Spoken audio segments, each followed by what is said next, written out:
Everyone, welcome to our next video. और आज की वीडियो में हम बात करेंगे बोरोन्स के बारे में। बोरेन्स क्या होते हैं, ये इसका इंट्रोडक्टरी वीडियो है।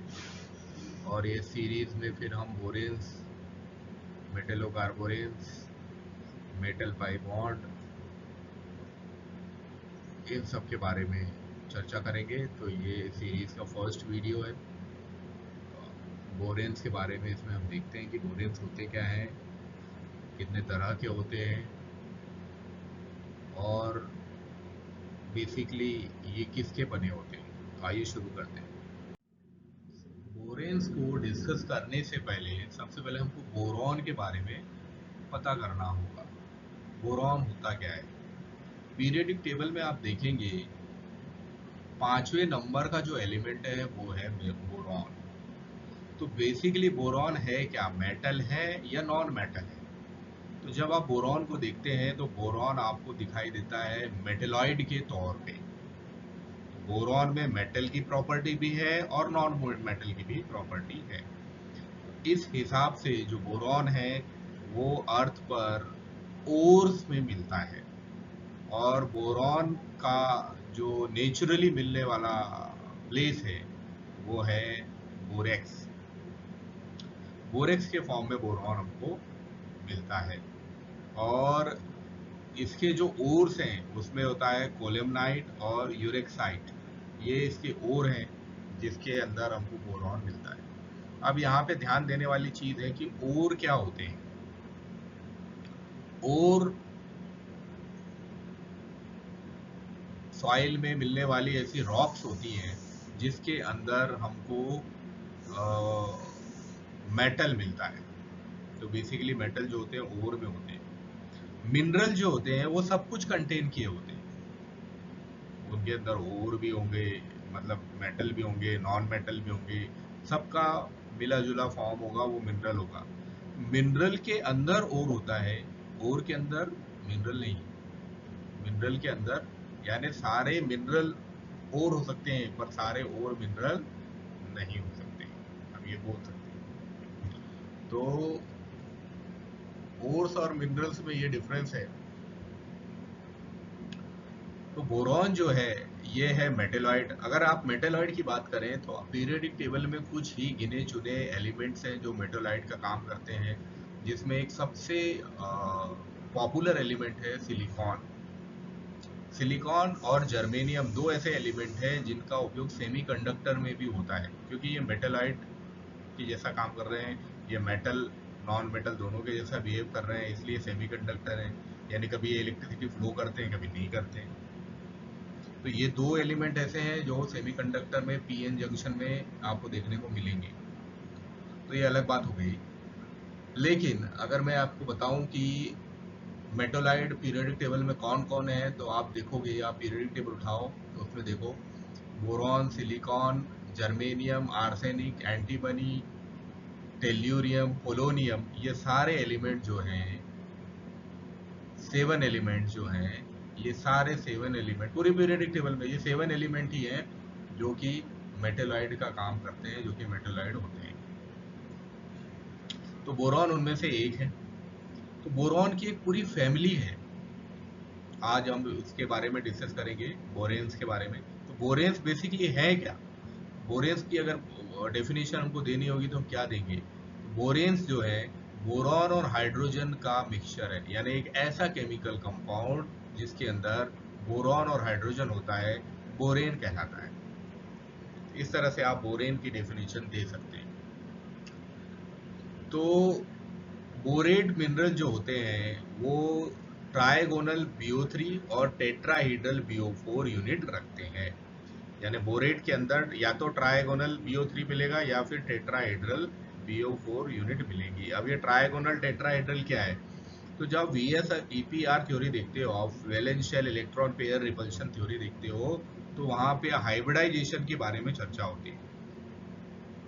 ये जो हाइब्रिडाइजेशन है इसके अंदर हम डिफरेंट डिफरेंट हाइब्रिडाइजेशन देखते हैं, sp, sp2, sp3, sp3d, sp3d2। और ये हाइब्रिडाइजेशन हमको पर्टिकुलर मॉलिक्यूल के स्ट्रक्चर के बारे में बताते हैं कि कौन सा मॉलिक्यूल लीनियर होगा, कोई ट्राइगोनल होगा, कौन सा ट्राइगोनल पिरामिडल होगा, कोई स्क्वायर प्लेनर कौन सा होगा, टेट्राहेड्रल कौन होगा, ट्राइगोनल प्लेनर कौन सा होगा, ऑक्टाहेड्रल कौन सा होगा, इन सारे की जानकारी देता है VSEPR थ्योरी। तो बोरॉन के दो स्टेबल आइसोटोप्स हैं, जिसमें सबसे ज्यादा जो आइसोटोप मिलता है वो होता है B5, वो होता है B511, मतलब जिसका, क्योंकि हम आइसोटोप जानते हैं, आइसोटोप्स क्या होते हैं, जिनके एटॉमिक नंबर सेम होते हैं लेकिन एटॉमिक मास अलग अलग होते हैं, वो आइसोटोप कहलाते हैं। तो B511 जो है, यानी जिसका एटॉमिक मास 11 है, यानी नंबर ऑफ न्यूट्रॉन जहां ज्यादा है, इसकी अबंडेंस सबसे ज्यादा है। वैसे ही B510 की अबंडेंस 19.6% है, लेकिन B511 की अबंडेंस जो है वो 80.4% अबंडेंस है। तो B510 जो है वे वो हाई न्यूट्रॉन एब्जॉर्प्शन रखता है क्रॉस सेक्शन में। तो ये जो है बोरॉन के आइसोटोप्स हैं। तो बोरॉन जो है ग्रुप 13 का एलिमेंट है, ठीक है। जैसे मैंने आपको बताया एक मेटेलॉइड है, इसको कभी नॉन मेटल बोलते, कभी मेटल बोलते। बोरॉन की फैमिली में सारे जो एलिमेंट है बोरॉन को छोड़ के, वो सारे एलिमेंट जो है वो मेटल हैं, बस बोरॉन ही है जो अकेला नॉन मेटल या मेटलॉइड का की जैसा बिहेव करता है। तो बोरॉन की केमिस्ट्री जो है थोड़ी डिफरेंट है, क्योंकि इसकी फैमिली के सदस्य आप देखोगे तो सारे मेटल हैं, यही एक नॉन मेटल या मेटलॉइड है। तो इसकी केमिस्ट्री थोड़ी डिफरेंट है और इसीलिए इसने अपना एक पूरा ग्रुप बना रखा है। बोरॉन जो है कार्बन और सिलिकॉन के जैसे प्रॉपर्टी शो करता है। इसकी ये जो है कोवेलेंट कंपाउंड बनाने की टेंडेंसी रखता है। इसके पास sp2 हाइब्रिडाइज्ड ऑर्बिटल होते हैं, बोरॉन के पास sp2 हाइब्रिडाइज्ड ऑर्बिटल होते हैं और ये कोवेलेंट कंपाउंड बनाने की टेंडेंसी रखता है, यानी इसके कंपाउंड जो मिलेंगे आपको कोवेलेंट बॉन्ड वाले मिलेंगे। जनरली मेटल जो होते हैं वो आयनिक बॉन्ड बनाते हैं, एल्यूमिनियम ले लो आप, गैलियम ले लो, इंडियम ले लो, थेलियम ले लो, सब इसी ग्रुप के एलिमेंट्स हैं और ये सब आपको मेटल मिलेंगे और ये सब आयनिक बॉन्ड बनाएंगे। लेकिन ये कोवेलेंट कंपाउंड बना रहा है। ये जैसे कार्बन कोवेलेंट कंपाउंड बनाता है, कार्बन एक नॉन मेटल है। सिलिकॉन कोवेलेंट कंपाउंड बनाता है, सिलिकॉन भी मेटेलॉइड है। तो बोरॉन का कोई भी आयोनिक कंपाउंड नहीं होता जिसके पास B3+ केटायन हो, क्योंकि आयोनाइजेशन एनर्जी जो होती है, यानी कोई भी आपको ऐसा कंपाउंड नहीं मिलेगा जिसमें B3+ केटायन होगा। और वो ऐसा इसलिए है क्योंकि जो आयोनाइजेशन एनर्जी होगी वो बहुत ज़्यादा होगी, इसी वजह से B3+ केटायन नहीं मिलेगा किसी भी कंपाउंड में। बोरॉन हाइड्राइड्स या बोरेन्स को बोरॉन हाइड्राइड भी कहते हैं। कई तरह के हाइड्राइड्स बनाते हैं जिनको बोरेन्स कहा जाता है। बोरॉन हाइड्राइड्स कई तरह के हाइड्राइड्स बनाएंगे, एक पूरी सीरीज बनेगी, इनको हम बोलेंगे बोरेन्स। ये जो बोरेन्स होंगे इसमें बोरॉन और हाइड्रोजन के बॉन्ड आपस में जुड़े होंगे। कुछ आयोनिक भी हो सकते हैं, कुछ न्यूट्रल भी हो सकते हैं। इसमें से ये जो कंपाउंड होते हैं ये इलेक्ट्रॉन डिफिशिएंट स्पीसीज होते हैं और इसमें वैलेंस इलेक्ट्रॉन जो होता है वो लोकलाइज्ड बॉन्डिंग स्कीम वाला होता है। इसके बारे में सबसे पहले अल्फ्रेड स्टॉक ने बताया था। बोरेन्स के बारे में सबसे पहले जो है अल्फ्रेड स्टॉक ने बताया था। ज़्यादातर जो बोरेन होते हैं वो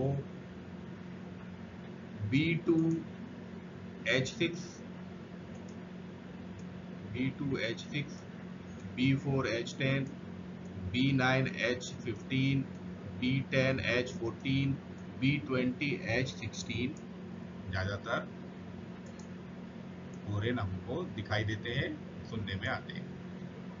इनके बारे में मैं आपको आगे बताऊंगा, इनके नॉमेनक्लेचर भी बताऊंगा किस तरह से नाम इसके रखते हैं। तो ये सारी चीज़ें जो हैं बोरेन्स के बारे में और बोरॉन के बारे में मैंने आपको इस स्लाइड में बताई है।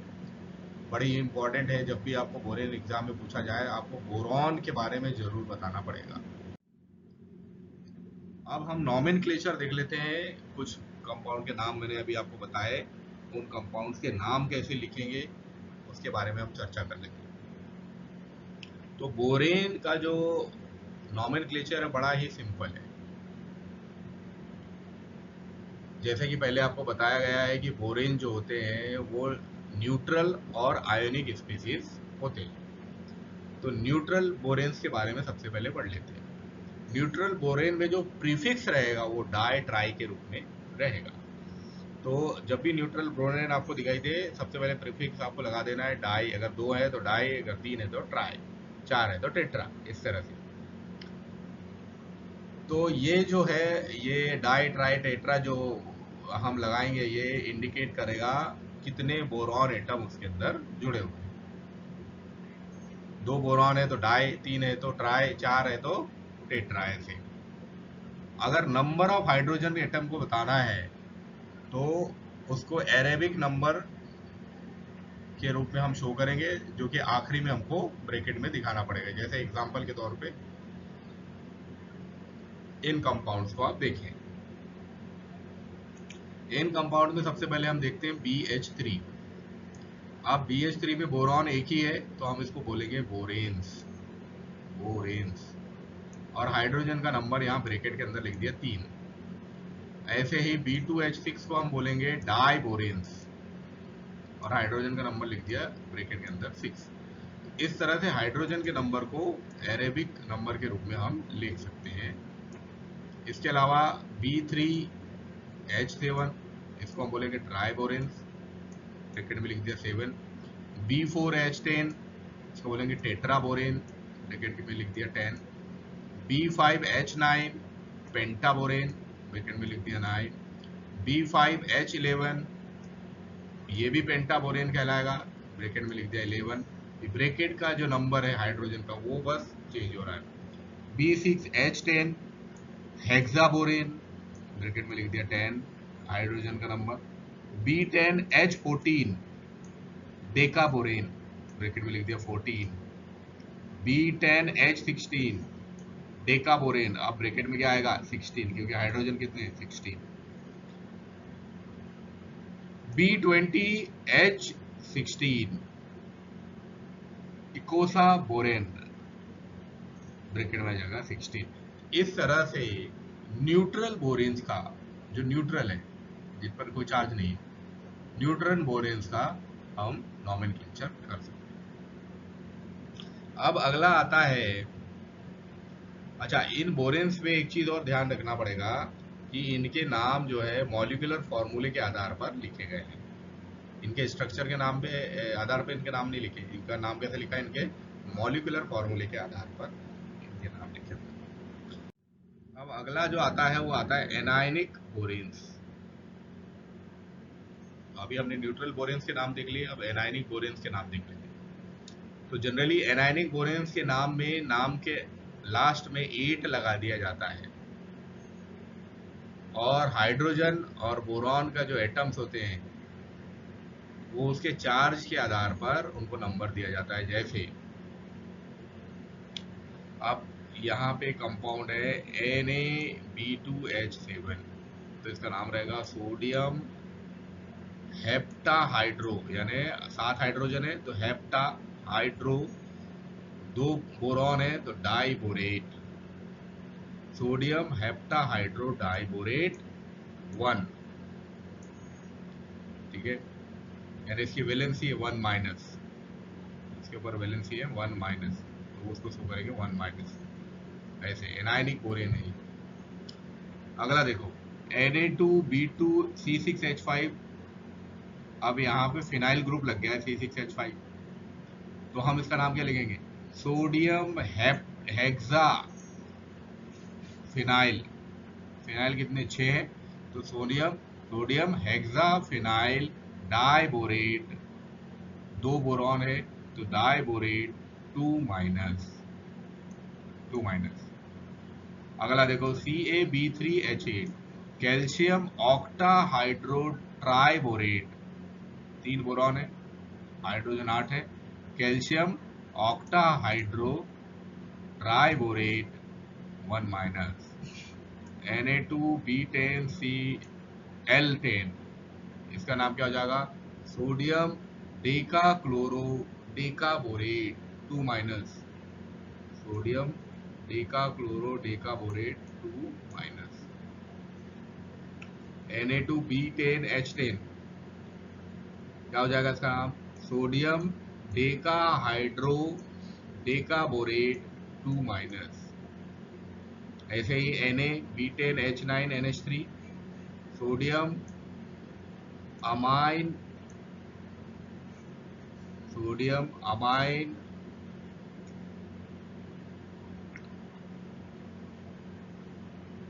नोना हाइड्रो डेकाबोरेट 1 माइनस। नोना हाइड्रो यानी 9 हाइड्रोजन, इसलिए नोनेन वाला नोना हो गया। फिर B10H8NH3 whole twice, di amine octa hydro decaborate, ये न्यूट्रल है इसलिए इसके ऊपर कोई चार्ज नहीं है।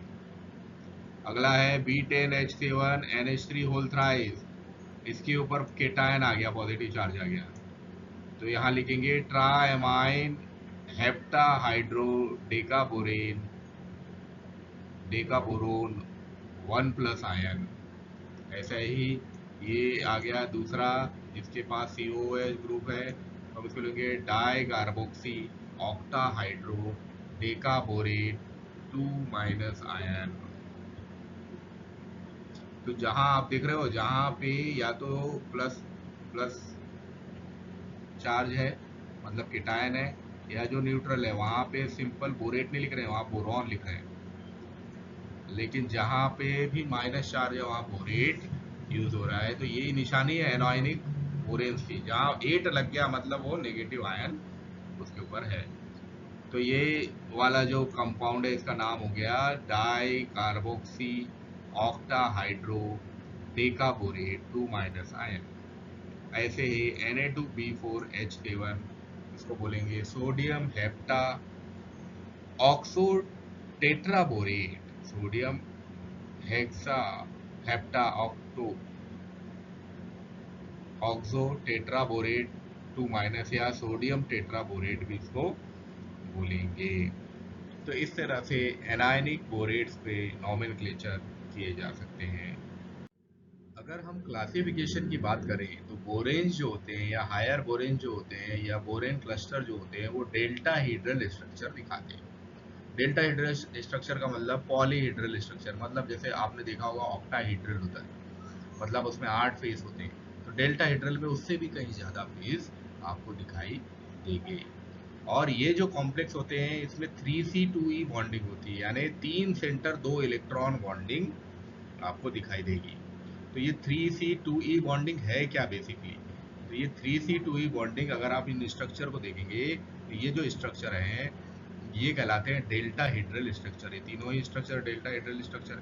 तो इस स्ट्रक्चर में आप क्या देख रहे हो कि एक जो सेंटर है, मतलब एक जो एटम है वो उसके 3 कॉर्नर से, मतलब 3C का मतलब 3 कॉर्नर, इसके 3 कॉर्नर है, एक कॉर्नर इधर है, एक इधर है, एक इधर है, तो इसको बोलेंगे 3C, 3 सेंटर।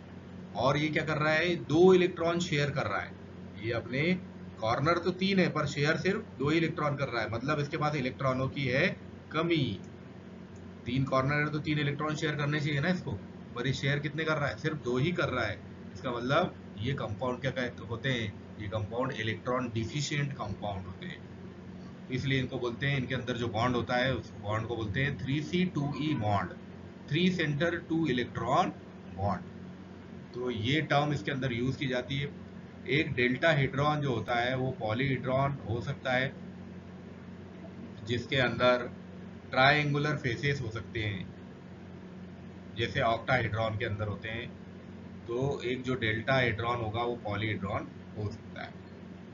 अब अगर क्लासिफिकेशन हम देखेंगे बोरेन्स का, तो सबसे पहला जो क्लासिफिकेशन आता है वो आता है क्लोजोबोरेन्स। इन पर सबसे ज्यादा क्वेश्चन पूछे जाते हैं कंपटीशन एग्जाम में। बोरेन्स को लेके सबसे ज्यादा क्वेश्चन पूछे जाते हैं उनके क्लासिफिकेशन पर बेस्ड, और एक सिंटेक्स नंबर भी के ऊपर भी क्वेश्चन पूछे जाते हैं जो अगले वीडियो में आपको बताऊंगा। तो पहला जो क्लासिफिकेशन है वो है क्लोजोबोरेन। क्लोजोबोरेन को BnHn+2 से शो करते हैं, और क्लोजोबोरेन एक ग्रीक वर्ड से लिया गया है जिसका मतलब होता है पिंजरा, केज। यानी क्लोजोबोरेन वाले कंपाउंड जो रहेंगे वो पिंजरे जैसे रहेंगे। पिंजरे के अंदर जैसे पक्षी रहता है ना, वैसे उसके अंदर एक गेस्ट एटम मौजूद रहेगा। तो ये गेस्ट होस्ट वाली केमिस्ट्री भी इसके अंदर चलेगी। तो क्लोजो एक सिमेट्रिकल फॉर्म दिखाता है, और जो कि क्लोज्ड पॉलीहेड्रल होता है, यानी चारों तरफ से वो क्लोज्ड रहेगा, और बीच के में उसके अंदर गेस्ट एटम मौजूद रहेगा। दूसरा टाइप है नीडोबोरेन। नीडोबोरेन के लिए फॉर्मूला है BnHn+4, और नीडो का मतलब होता है ग्रीक में नेस्ट। नेस्ट यानी घोंसला। घोंसला आप देखते हैं पक्षी का, ऊपर से खुला होता है, नीचे से पैक होता है, ऐसे ही नीडो, इसलिए बोलते हैं नीडोबोरेन। ये भी ऊपर से खुले रहेंगे, नीचे से पैक्ड रहेंगे।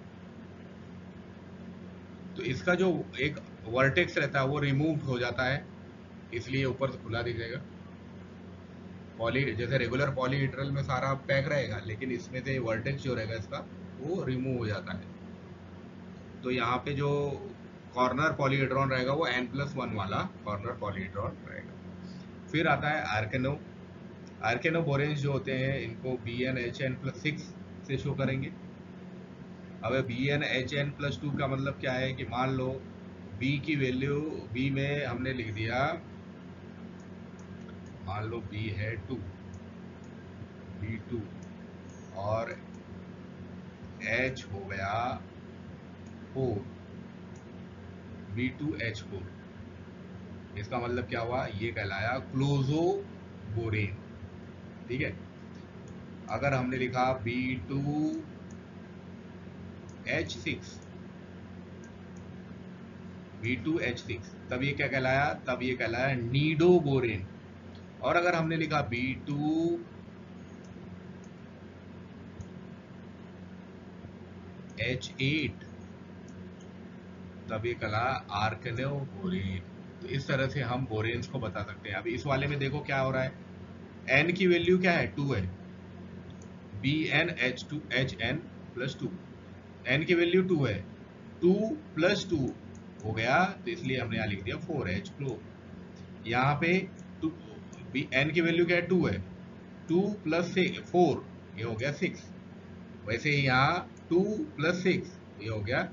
तो यहाँ से हमने पहचाना कि कौन सा क्लोजो है, कौन सा नीडो है, और कौन सा आर्केनो। तो जब आपको इनका ये फॉर्मूला पता होगा तब आसानी से आप पता कर लेंगे कौन सा क्लोजो रहेगा, कौन सा नीडो रहेगा, कौन सा आर्केनो रहेगा।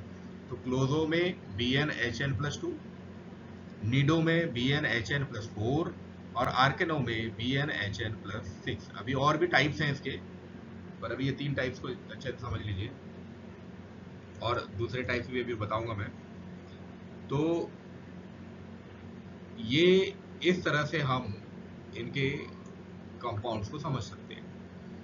तो नीडो के बारे में मैंने बताया कि नीडो जो होता है ये एक नेस्ट यानी घोंसले के जैसा होता है। पक्षी का जो घोंसला होता है उस तरह से दिखाई देता है, ऊपर से ओपन रहता है, इसका एक वर्टेक्स रिमूव्ड हो जाता है।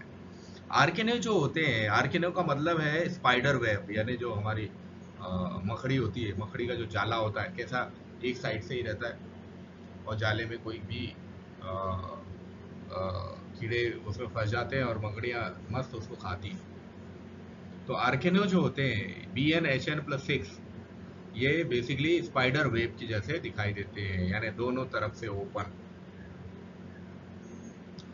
और ये नीडो का हायर वर्जन है। नीडो एक तरफ से ओपन है, आर्केनो दोनों तरफ से ओपन है। तो इसमें सबसे ज्यादा वर्टेक्स बोरॉन इसके अंदर कनेक्टेड रहेंगे। इसमें ओपन फेज्ड बिल्कुल पूरी तरीके से रिमूव्ड हो जाएगा। और आर्केनो के अंदर दो वर्टिक्स मिसिंग रहेंगे, यानी वहाँ नीडो में n+1 था, एक वर्टिक मिसिंग था, या दोनों वर्टिक्स मिसिंग रहेंगे, तो ये n+2 हो जाएगा और कॉर्नर्ड पॉलीहेड्रॉन इसके अंदर रहेगा। तो इस तरह से ये 3 क्लासिफिकेशन हमने देखे। आगे के दूसरे अगले क्लासिफिकेशन अब देखते हैं। अगले में हम देखेंगे हाइपो। हाइफो जो है, इसको BnHn+8 से दिखाते हैं। इनके बारे में थोड़ा कम ही पूछा जाता है। जनरली वो जो पहले 3 है उन्हीं के बारे में पूछा जाता है, क्लोजो, नीडो और आर्केनो के बारे में। हाइफो के बारे में ज़्यादा पूछा नहीं जाता। हाइफो जो होता है ये नेट लाइक होता है, जैसे कि हमारी जाली होती है उसके जैसा होता है इसका मतलब। और ये सारे ओपन सॉरी ये सारे ओपन क्लस्टर होते हैं जिसके अंदर बोरॉन एटम अपनी जगह लिए हुए होता है n कॉर्नर पर। और इनका जो फॉर्मूला होता है n+3, यानी आप देख सकते हो कि ये पूरे ही ओपन होंगे, जैसे मकड़ी के जाले के जैसा पूरा ओपन, पर ये नेट बनाते हैं। इसके अंदर कॉर्नर्ड पॉलीहेड्रॉन रहेंगे, कॉर्नर पॉलीहेड्रॉन। अगला जो टाइप्स है वो कंजक्टो। इसका जो फॉर्मूला है BnHn+10। कंजक्टर का मतलब तो जैसे कंजक्शन होता है ना, जोड़ने वाला, दो दो चीजों को जोड़ने वाला, बस उसी से बना हुआ है कंजक्टो। इसका मतलब भी ज्वाइन टुगेदर, यानी दो को आपस में जोड़ना। इनके जो स्ट्रक्चर होते हैं वो दो स्ट्रक्चर को मेल लेके बने होते हैं। दो या दो से ज्यादा स्ट्रक्चर भी हो सकते हैं जिनको आपस में जोड़ के कंजक्टो बनाया जाता है। तो इस तरह के क्लस्टर बनाए जाते हैं। तो इनके जो फॉर्मूले हैं BnHn2 minus, BnHn4 minus, BnHn6 minus. ये BnHn2 माइनस 4 माइनस 6 माइनस क्या है? ये BnHn2 माइनस उनकी पावर है, Hn की पावर 2 माइनस, Hn की पावर 4 माइनस, Hn की पावर 6 माइनस, Hn की पावर 8 माइनस, Hn की पावर 10 माइनस। ये सारी पावर्स हैं। तो ये सब क्लोजो, नीडो, आर्केनो, हाइपो और कंजक्टो के लिए यूज होते हैं। BnHn की पावर 4 माइनस जो रहेगा वो क्लोजो होगा। BnHn की पावर 2 माइनस जो रहेगा वो क्लोजो होगा। BnHn 4 की पावर 4 माइनस जो होगा वो नीडो होगा। और BnHn की पावर 6 माइनस जो होगा वो आर्केनो होगा।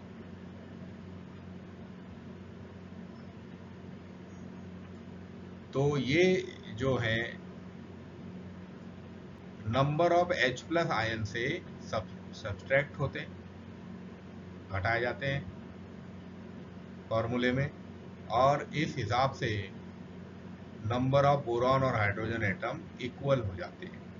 तो इस तरह से हम क्लासिफिकेशन को दिखा सकते हैं बोरॉन्स की। ये कुछ बोरॉन्स के स्ट्रक्चर हैं जिसमें आर्केनो, नीडो और ये दो आपको यहाँ पे मिलेंगे नीडो के। ये नीडो है और ये भी नीडो है।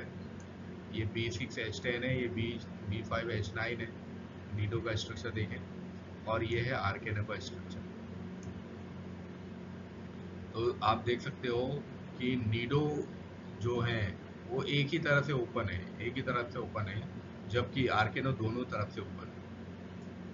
ऊपर भी कुछ नहीं है, नीचे भी कुछ नहीं। यहाँ ऊपर ऊपर ओपन है लेकिन नीचे पैक है। तो ये नीडो है, एक तरफ से ओपन, यानी ये एक पक्षी के घोंसले जैसा। और ये आर्केनो है, ये दोनों तरफ से ओपन, मकड़ी के जाले जैसा। तो इस तरह से हम स्ट्रक्चर को दिखा सकते हैं। इनके और भी स्ट्रक्चर्स हैं। फिलहाल ये इतना काफ़ी है आपके लिए समझने के लिए। आई होप कि आपको ये समझ में आया होगा। बोरेन्स के बारे में समझ में आ गया होगा। अगले वीडियो में हम मेटेलोबोरेन्स कार्बोरेन्स के बारे में बात करेंगे।